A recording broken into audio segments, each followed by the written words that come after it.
এবং এইটা মনে রাখা দরকার যে রক্তস্নাত অভ্যুত্থানের উপর দাঁড়িয়ে আমরা একটা বাংলাদেশের গণতন্ত্র প্রতিষ্ঠার পথ রচনা করেছি। এই লড়াইটা অনেক আত্মত্যাগের বিনিময়ে করতে হয়েছে, হাজারো শহীদের রক্ত।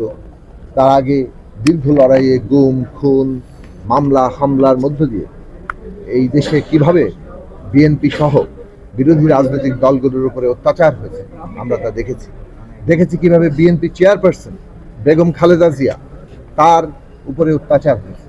এবং এই সব কিছুর মধ্য দিয়ে যে দৃঢ়তা নিয়ে নেতৃত্ব যারা ছিলেন বেগম খালেদা জিয়া সহ জনাব তারেক রহমান সহ আমাদের দল আমাদের মঞ্চ আমরা সবাই মিলে নেতাকর্মীরা এত প্রতিকূলতা মোকাবেলা করে এই লড়াই করেছেন। সবশেষে ছাত্ররা তারা সারা দেশবাসীকে ঐক্যবদ্ধ করে যে রক্ত দিয়ে অভ্যুত্থান তৈরি করেছে তার মূল লক্ষ্য কিন্তু হচ্ছে এই দেশে গণতন্ত্র প্রতিষ্ঠা করা, মানুষের ভোটের অধিকার প্রতিষ্ঠা করা, নাগরিক মর্যাদা প্রতিষ্ঠা করা, সুযোগের সমতা তৈরি করা, ন্যায় বিচার প্রতিষ্ঠা করা। ফলে আগামী সংসদটা হচ্ছে এই যে মানুষের আকাঙ্ক্ষা বাস্তবায়নের সংসদ। সেই জন্য এই সংসদ কিন্তু সংবিধান সংস্কার পরিষদেরও নির্বাচন। এটা একই সাথে যেমন জাতীয় সংসদ নির্বাচন তেমনি সংবিধান সংস্কার পরিষদের নির্বাচন। যে জুলাই জাতীয় সনদ তৈরি হচ্ছে তার ভিত্তিতে আগামী সংসদে আমাদের সংবিধান সংস্কার হবে, তার ভিত্তিতে বাংলাদেশ পরিচালিত হবে।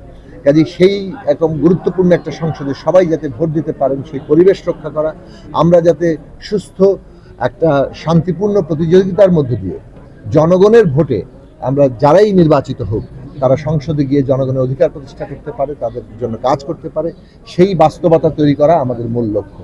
এবং এইটাই বিষয় যেটা বলি, দেখুন আমি আগেই বলেছি যে বিএনপি কিভাবে এই ফ্যাসিবাদ বিরোধী লড়াইয়ে অংশ নিয়েছে কিংবা তারা বিগত 17 বছর ধরে কি ধরনের অত্যাচারের মুখোমুখি হয়েছে, গুম খুন হত্যাকাণ্ড মামলা হামলা জেল জুলুম সব ধরনের। এবং তাদের সর্বোচ্চ নেতা বেগম খালেদা জিয়া ব্যক্তিগতভাবে তার সন্তান সহ কিভাবে আক্রান্ত হয়েছে। কাজেই বিএনপির নেতাকর্মীদের মধ্যে তো একটা স্বাভাবিক রকম আকাঙ্ক্ষা থাকবে যে তারা এত বছর পরে তারা সেখানে তাদের প্রার্থিতা থাকবে, তাদের প্রতীক থাকবে।